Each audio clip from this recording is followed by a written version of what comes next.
Oke, ya sesuai dengan janji saya kapan hari ya. Jadi ini saya akan buatkan tentang series money management ya. Nah, ini bisa dipakai untuk pemula, untuk yang sudah advance, yang sudah pro juga bisa menggunakan metode ini ya. Nah, oke, tanpa berlama-lama langsung aja kali ya ke materi. Nah, jadi rekan-rekan semua ya, ini adalah kalau Anda tanyakan pertanyaan ini ke setiap trader-trader yang sudah puluhan tahun di market ya, itu mereka pasti punya jawaban yang sama. Ya, bahwa di dalam trading itu ya kebanyakan newbie itu berpikir bahwa trading itu cuman kita tinggal follow mentornya aja. Misal kayak beli saham apa, di harga berapa, TP di mana, SL di mana, seperti itu. Ya padahal yang sebenarnya menentukan kesuksesan kita di dalam dunia trading ya, atau bisa dibilang 80%-nya ya, itu adalah money management dan mental ya. Saya lebih suka nyebut mental daripada psikologi. Ya, mental. Money management dan mental seperti itu. Nah, kita bahas dulu. Jadi sebenarnya untuk money management itu ya, jadi gini, saya di sini nggak akan ngajarin rekan-rekan kayak, oh kita kalau money management belinya 10% dari porto misalnya. Atau kita ukur resiko dulu, habis itu nanti dikonversi jadi lotnya berapa. Jadi kita kalau beli itu harus spesifik, misalnya 1267 lot, cuma boleh beli segini, nggak boleh beli lebih. Nah, itu saya nggak akan ngajarin sedetail itu ya. Karena apa? Karena kelamaan ya. Kalau kita mau beli harus ngitung-ngitung dulu apa berapa persen dari porto, terus entry-nya berapa lot, yang presisi. Jangan terlalu ini di dalam trading tuh, kita jangan terlalu sepresisi itu. Ya kadang kadang ada banyak decision yang kita harus buat dengan cepat ya. Jadi kalau dari saya, money management itu cuma soal siap dan nggak siap aja. Ya, cuma soal ini. Serius Anda. Contoh, misalnya Arko. Ya. Nah, ini Arko ada pantulan DMA 10. Ya, saya beli nih di harga 9925. Nah, resikonya berapa? Resikonya, nah, kalau dia candle besoknya turun di bawah dari low yang ini nih. Nih, ini kan EMA 10. Kita kan, saya waktu itu entry-nya karena alasannya adalah dia mantul EMA 10. Jadi kalau dia turun di bawah ini, di bawah low yang di sini, atau jebol EMA 10, ya, berarti itu sudah jelek. Nah, resikonya berapa? Jadi ketika saya entry di 9925 ini, ya, kalau dia turun minus 2,7%, saya cut loss. Nah, terus gimana money managementnya? Nah, sebelum Anda pencet buy, ya, tanyakan hal ini pada diri kalian sendiri.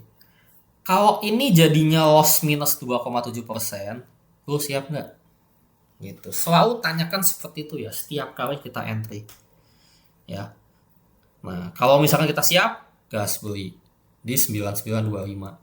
Tapi misalkan kita nggak siap nih, oh ini resikonya ketinggian minus 2,7%, saya nggak siap. Nah, kalau kita nggak siap, bukan berarti sahamnya di skip ya. Ini kan sahamnya bagus, ada pantulan EMA. Tapi karena resikonya nggak masuk, misalkan kalian berpikir saham ini resikonya ketinggian jadi nggak masuk, bukan berarti kita di skip. Ya, itu tetap beli, tapi belinya tuh nyicil ya. Misalnya masuklah 25% dulu atau berapa 50% posisi dulu. Supaya apa? Supaya kalau misalkan dia turun 1% atau 2% ya, mendekati bener-bener pengennya tuh entry-nya deket-deket EMA 10 banget nih misalnya. Nah, itu kita masih punya peluru untuk tambah amunisi seperti itu. Ya. Tapi balik lagi ke pertanyaan. Ya, jadi siap atau enggak kita dengan resiko seperti ini? Kalau siap masuk, kalau nggak siap ya udah, berarti entry-nya nyicil. Udah kayak gitu doang money management tuh. nggak usah ribet-ribet ya. Nah, seperti tadi saya bilang ya, jadi kalau misalnya besoknya EMA 10 jebol ya, atau sahamnya turun lebih rendah dari low sebelumnya nih, lebih rendah dari low yang ini, nah, Anda harus langsung SL ya. Langsung SL tuh udah, nggak usah kayak kecewa, kayak pingin revenge atau baper, jangan ya. Langsung move on, cari peluang yang lain.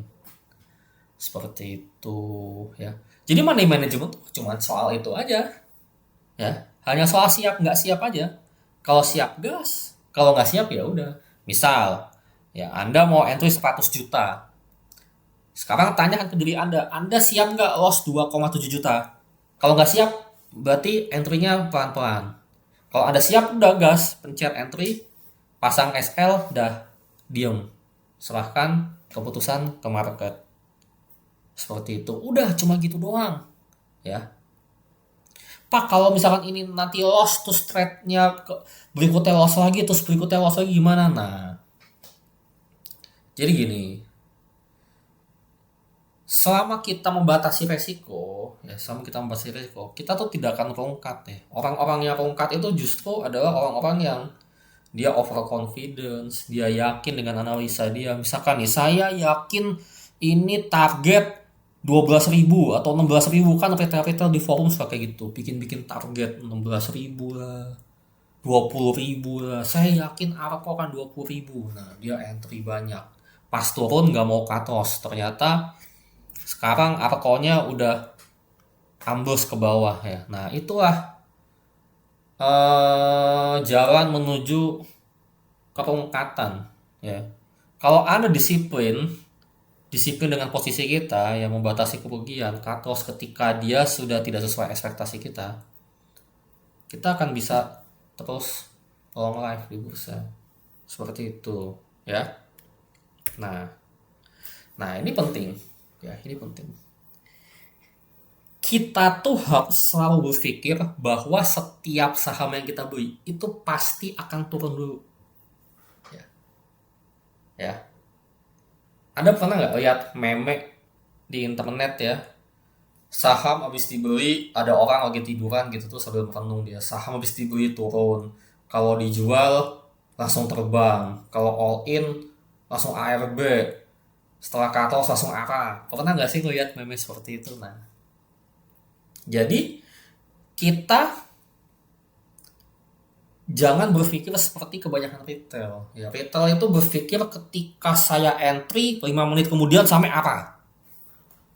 Ya, atau sahamnya harus langsung naik banyak. Itu jangan seperti itu ya pola berpikirnya. Nah, jadi kita tuh harus berpikir kebalikannya. Bahwa setiap saham yang kita beli itu pasti akan turun dulu. Nah, kenapa kita harus berpikir seperti ini? Karena mindset tersebut akan memaksa otak kita supaya kalau entry itu jangan langsung all in ya. Kalau misalkan kita tahu ini akan turun dulu, ngapain kita all in? Pelan-pelan aja belinya. Nah, ini adalah contoh-contoh kondisi yang kita tidak bisa entry all in ya. Kan tidak bisa sih, tidak disarankan ya untuk entry all in. Misal beli berdasarkan teknikal atau EMA itu jangan all in. Ya, never all in. Terus beli berdasarkan blocksum bagus itu juga jangan all in. Contoh kapan hari saya bilang buka buka lapak. Ternyata si RF-nya tetap akung tapi dia nyeret harga ke bawah. Nah, itu bangke tuh. Itu nggak bisa, tuh harus cut loss. Terus beli karena menunggu momentum. Ya, misalkan menunggu prospektus isu, menunggu momentum lepas notasi. Itu juga kalau bisa ya entry-nya bertahap ya, jangan all in. Terus beli saham FCA yang posisinya sudah di bid tapi bukan di harga AFB. Nah, ini juga entry-nya harus bertahap. Supaya apa? Supaya nanti kalau saham itu turun lagi, kita tuh tenang, psikologis kita tenang, mental kita tenang, kita masih punya amunisi. Seperti itu, tujuannya tuh itu sebenarnya ya. Nah, sekarang saya akan ajarkan ke Anda tentang money management all in ya. Tadi barusan aja saya baru bahas kita tidak disarankan untuk all in, tapi sekarang saya akan ajarkan Anda tentang money management all in. Nah, jadi gini, kita itu sebagai trader ya. Kadang kalau kita ngelihat di RDN tuh masih ada sisa saldo gitu. Gitu rasanya tuh gerah. Ya nggak sih? Ya misal nih, kita punya saldo 100 juta. Ada saham kita sudah entry 90 juta tuh, sisa 10 juta di RDN. Rasanya tuh kayak gerah gitu, kayak udahlah ini 10 juta, beliin aja lah semuanya. Jadinya akhirnya kita all in. Nah, ini saya bicara fakta ya, saya bicara fakta. Kenyataannya orang tuh seperti itu. Bahkan trader-trader yang profesional saja, ya contoh lah misal siapa, Mas Bekti misalnya, itu juga melakukan seperti itu. Gerah kalau ngeliat di RDN masih ada sisa saldo tuh gerah. Ya pasti rasanya tuh pengen dicemplungin semuanya untuk dibelikan saham sampai ya RDN kita habis ya, sisa sisa dana itu nol. Nah itu baru tuh nikmat. Nah saya mengerti ada banyak orang yang punya perasaan seperti ini. Mungkin termasuk saya juga seperti ini. Nah jadi di sini saya akan ajarkan tentang money management all in ya. Tapi sebenarnya tidak all in. Nah, caranya adalah kita tuh membagi uang kita ke 3 RDN ya. Nggak usah sampai 9 RDN ya. Nggak usah sampai 9 RDN. Ntar jadi supir tua kalian ya. Uangnya di split ke 3 RDN aja cukup. 3 RDN udah banyak. Nah, misal Anda punya dana 100 juta. Nah, tapi Anda punya perasaan seperti ini. Kalau saya tuh kalau ngeliat saldo di RDN sisa tuh gerah, pengen dibelanjain. Nah, jadi Anda tentunya kalau pengen tiap entry itu langsung all in, berarti 100 juta tadi dipecah ke 3 RDN. Contoh, misalnya ke XL, ke PD, sama satu lagi saya rekomendasikan broker cepat ya. Jadi biasanya tuh polanya 2 broker retail, 1 broker cepat. Ya, kenapa? Karena broker retail itu dia punya interface yang nyaman, enak dilihat. Contoh iPod biar gitu-gitu interface-nya tetap bagus buat dilihat, tetap nyaman. Si Stockbit juga enak interface-nya untuk dilihat. Nah, jadi saran saya ya Anda sebaiknya punya 2 broker retail dan 1 broker cepat. Broker cepat tuh bisa MG, CP, YB, apa lagi ya? OD. Ya, MG, CP, YB, OD. Gitu. Nah, ini isilah masing-masing 33 juta. Jadi dana Anda itu di split ke 3 RDN ini. Nah, ini merupakan salah satu teknik money management yang efektif ya, karena saya juga menerapkan seperti ini. Jadi kita itu melakukan money management ya, karena keterpaksaan, dipaksa oleh kondisi ya. Karena isi RDN cuma 33 juta, berarti ya kita tiap entry saham maksimal hanya bisa 33 juta saja. Seperti itu. Ini merupakan teknik yang efektif. Saya juga pribadi menggunakan cara seperti ini ya. Jadi dana saya tuh di split ke banyak broker ya. Tujuannya apa? Karena saya tuh gerah kalau ngeliat kalau entry saham nggak sampai RDN-nya habis, duitnya tuh gerah rasanya. Kayak waktu kapan hari yang saya bilang market check out ya, itu kan saya beli bull, beli mina, sama beli satu lagi CDIA. Nah itu waktu saya beli mina, gerah banget itu orang. Nih posisinya lagi bagus, marketnya udah ada arah-arah ke atas lagi ya, mau DCB. Gerah, lihat sisa dana di RDN tuh gerah. Akhirnya apa? Saya all in. Ya jadi di RDN itu saya all in. Saya habisin duitnya. Tapi sebenarnya saya nggak all in. Ya sebenarnya saya hanya all in di satu RDN itu saja gitu rekan-rekan ya. Nah ini termasuk salah satu cara menjaga psikologis yang baik ya. Saya sih menyarankan rekan-rekan coba seperti ini ya. Karena apa? Karena gini rekan-rekan, saya pernah ketemu dengan banyak trader profesional ya. Mereka tuh rata-rata mainnya kayak gitu ya, all in terus ya gitu. Terus juga tapi all innya ya seperti yang saya jelasin ini.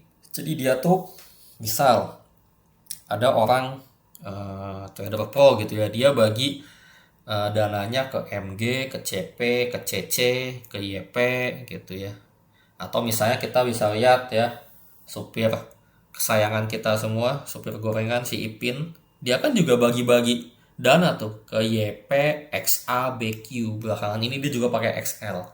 Nah, kenapa dia bagi-bagi kayak gitu? Supaya itu sebenarnya untuk melimit diri dia ya, supaya nggak over posisi.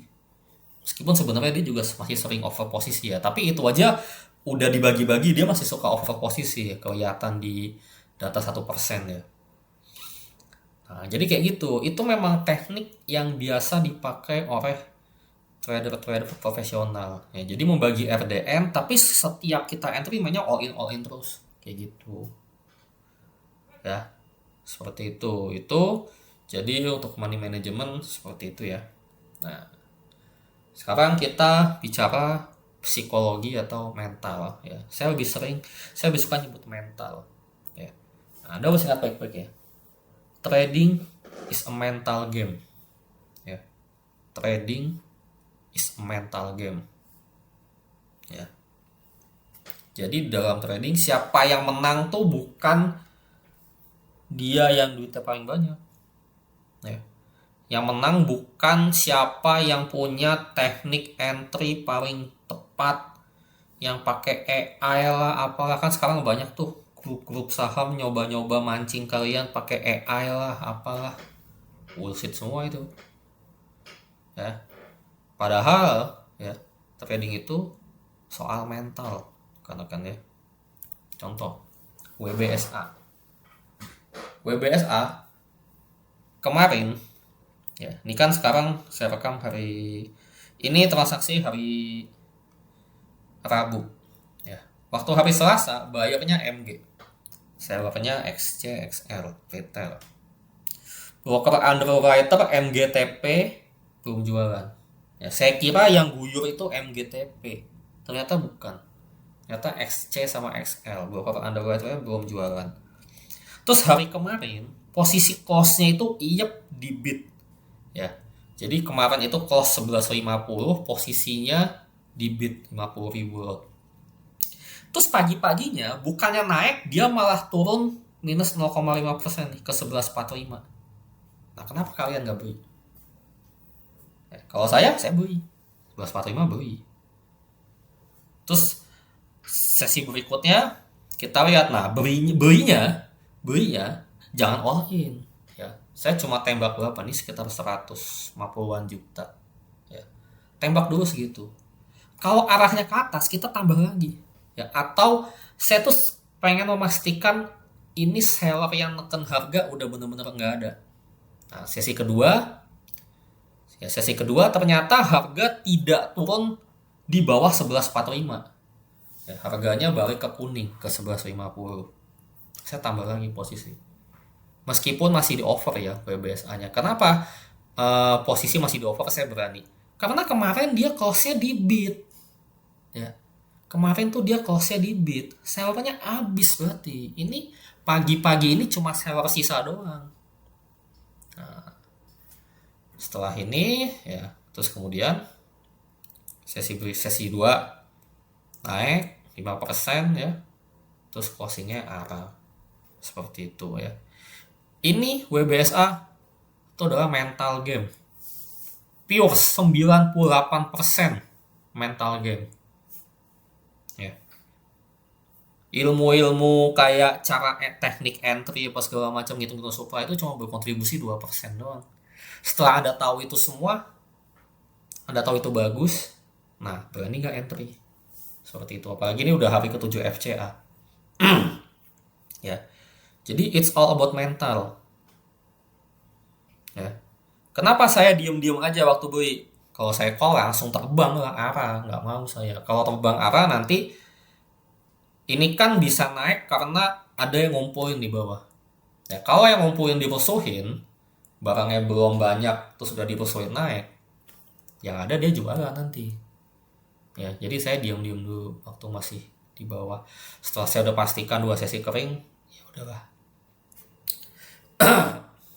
Gitu ya. Ini mental. Nah, saya punya studi kasus nih. Ini studi kasusnya udah lama di-share sebenarnya di channel Vivi, cuma saya ulang lagi ya. Misalnya ini, tapi studi kasus ini itu dari kejadian nyata. Ya, misalnya ada saham bentukannya kayak begini. Nah, ada bentukannya kayak begini, dia turun dulu, terus kemudian naik. Anggaplah di sini harga 1000. Nah, anggaplah ada dua orang, Andi dan Budi. Mereka berdua ini sama-sama punya saham ini di harga 1000. Ya. Nah, bedanya adalah si Andi ini dia kesel, marah-marah, rongkat, bilang saham itu adalah judi, dia loss. Tapi si Budi, dia cuan luber. Padahal mereka beli saham yang sama di harga yang sama. Ya. Andi dan Budi ini beli saham yang sama, sama-sama beli saham ini di harga yang sama juga. Tapi keduanya bisa punya hasil yang jauh beda. Kenapa?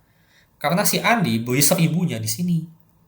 Nah, si Budi beli 1000-nya di sini. Ya, itu yang membedakan. Nah, si Andi dia beli di sini ketika bandar lagi distribusi dan edanan. Sini distribusi, sini distribusi, sini distribusi. Ngapain? Takut. Nah, terus anggaplah di sini misalkan mulai ada yang akum nih.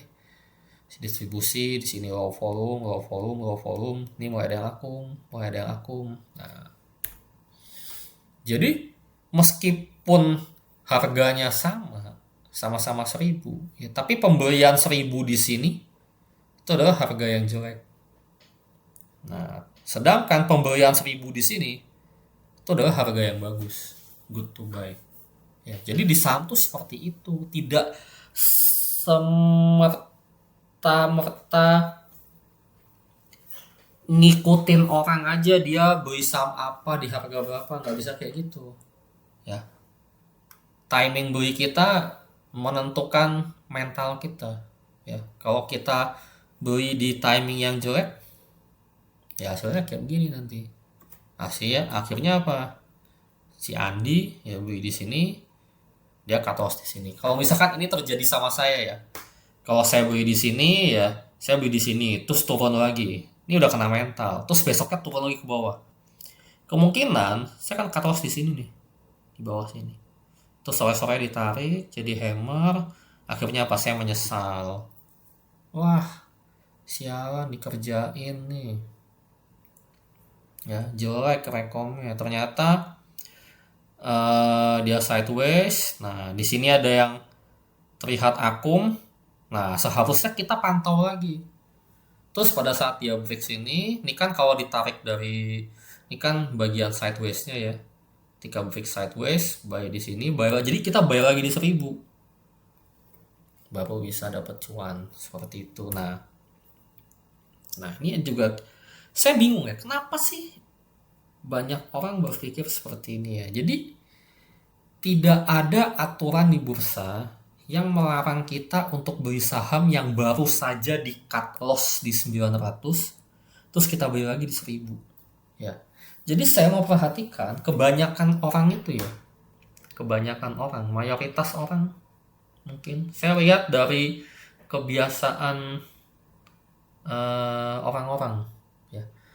Biasanya orang itu kalau habis cut loss suatu barang, dia tuh nggak mau beli lagi. Nggak mau beli barang itu lagi di harga yang lebih tinggi. Ya kenapa? Pertanyaannya kenapa?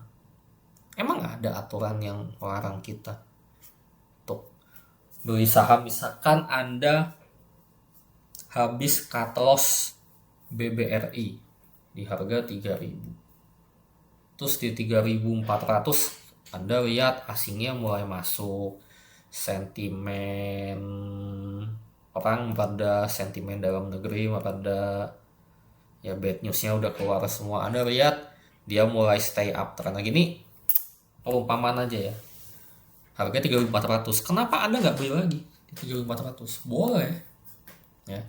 Nah, inilah yang biasa saya sebut sebagai mental petarung ya, mental petarung. Jadi nggak apa-apa kita cut loss di 900 terus di buyback lagi di harga yang lebih tinggi, itu nggak apa-apa.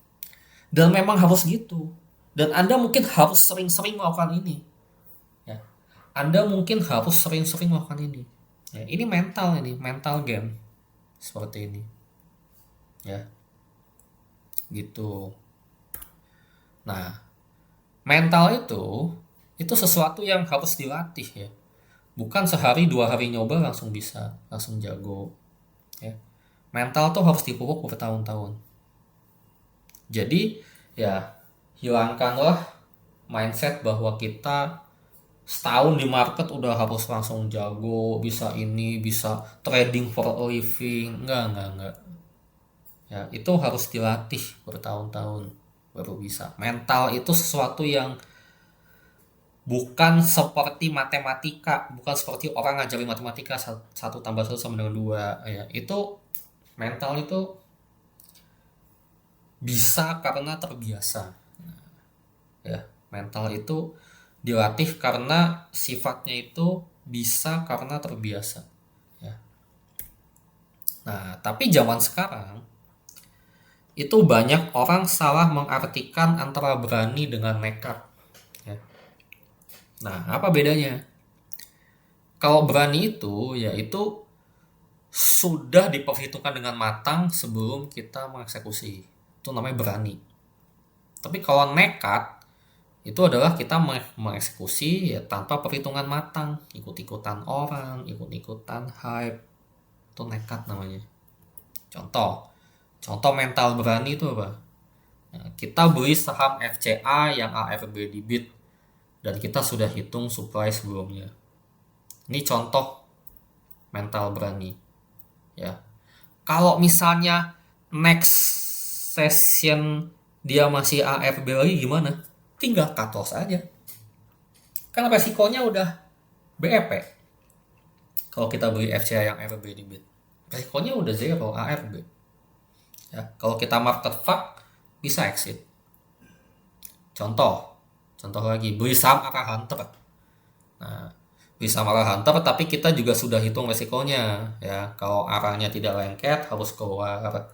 Atau saham-saham yang arahnya biasanya bagus tuh adalah yang mendekati 15.30 seperti itu. Jadi sudah memperhitungkan, sudah dikalkulasi. Terus beli saham lepas notasi ya karena kita sudah pelajari pola-pola notasi yang bisa menghasilkan cuan. Nah, itu juga mental itu. Kemarin ternyata banyak kan yang nggak beli GIAA, nggak beli GMFI, nggak beli Koko.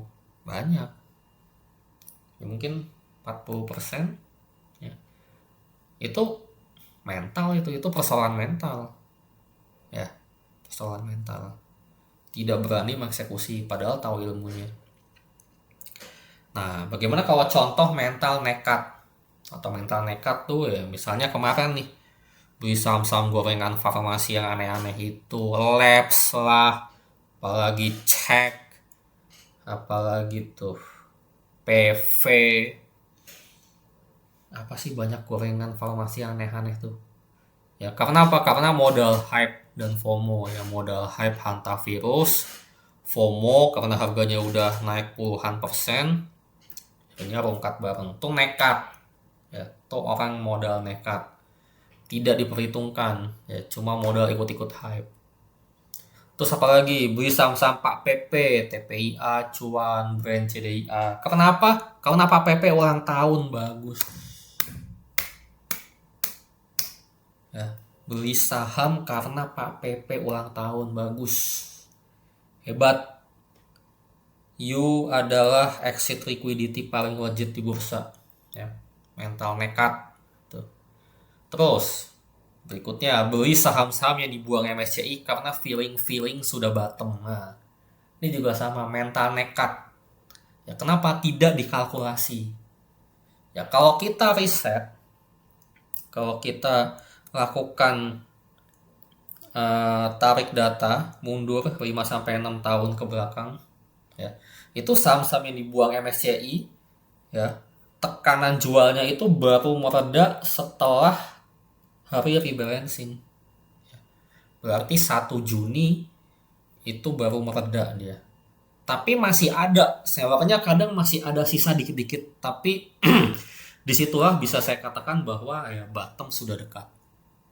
Itu secara data kita sudah hitung, kita sudah kalkulasi, datanya menunjukkan seperti itu. Kalau belinya karena feeling sudah bottom nih, ini kayaknya sudah price in. Ini kalau feeling saya harusnya sellernya habis. Mana sellernya habis? Lu emang nggak bisa baca broker summary ya? Nggak usah percaya orang sellernya habis. Lihat aja broker summary. Siapa yang jualan? Kalau asingnya masih deras ya berarti masih banyak asing yang jualan. Kayak gitu ya. Nah ini mungkin materinya cuma sampai sini aja ya. Soalnya cuma inget dua ini. Nanti kalau ada tambahan-tambahan lagi atau ada pertanyaan berikutnya, ya bisa ditanyakan saja ya. Tapi intinya ya seperti itu. Itu untuk money management dan mental ya. Nih, ingat baik-baik ya. Yang menentukan kesuksesan kita dalam trading itu adalah ini. Ya, bukan ini. Bukan beli saham apa, dia harga berapa, TP di mana, SL di mana, trailing stopnya gimana. Bukan, ya. Money management yang menentukan tuh. Dan mental. Jadi ya ini, nah dan dua ini tuh saya mau ngajarin sampai mulut berbusa pun nggak bisa ya. Ini adalah pertarungan antara Anda versus diri Anda sendiri ya. Kadang-kadang hasrat ingin cepat cuan, ingin cepat kaya, revenge trade, sudah loss banyak maka saya harus entry lebih besar agar bisa membalikan kerugian. Itu salah besar tuh ya. Seperti itu nih, jadi yang kepikiran di saya baru ini, ntar kalau ada lagi ya saya tambahin lagi kali ya. Oke, segitu aja, sekian dan terima kasih.